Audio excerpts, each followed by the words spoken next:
دارم میگم دارم زندگی عذاب کشیدم ده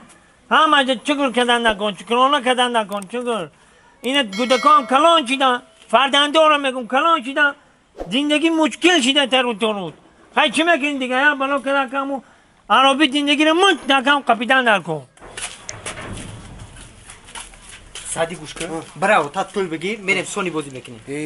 دین آخی رفتم همون گرفتم دین پول دو دیروز نمیتی آخی اوخی برا بونا که دروغ بگو که کتاب میگیرم دروغ کنیم دروغ که اوخی دیگه الوش نداریم که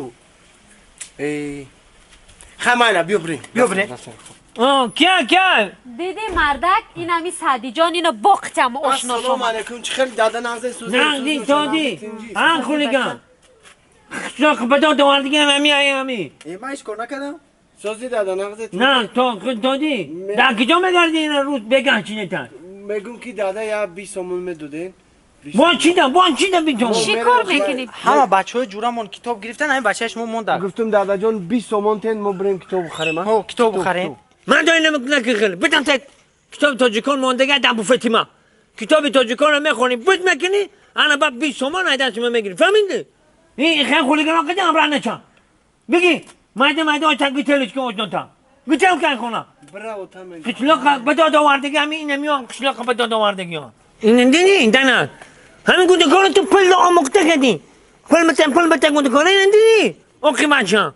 خیلی اکه مردک با بپل هم نمیشه آخی برو یا دفتر یا روچکا یا چی میخره خیلی نمیشه من میرم رو دیگه عربا میکشم یا میگم پل بده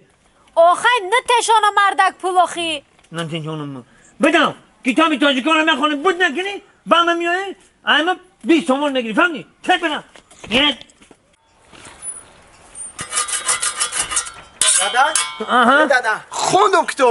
کتابی تاجیکان رو خوندی آمش خوندم بانی تیرو دم آفرین کانتم بدم همه خیلی چیزای عجایب داشته کتای زور بده دورایو چی فهمیدی که نکن کن خیلی فهمیدم و خیلی خوندم یورق همش خوندم چیزای خیلی صورتای خشرو داشته با حرفاش هم خشرو نوشته بده چما دروغ میگی چه زورو دام نگی دروغ میگی بکرم چی دروغ مگم خوندم بچم اگر که تو میخوندی کو همون 20 مای گفتگی دریم کتاب دم بود چو اگر ندیدی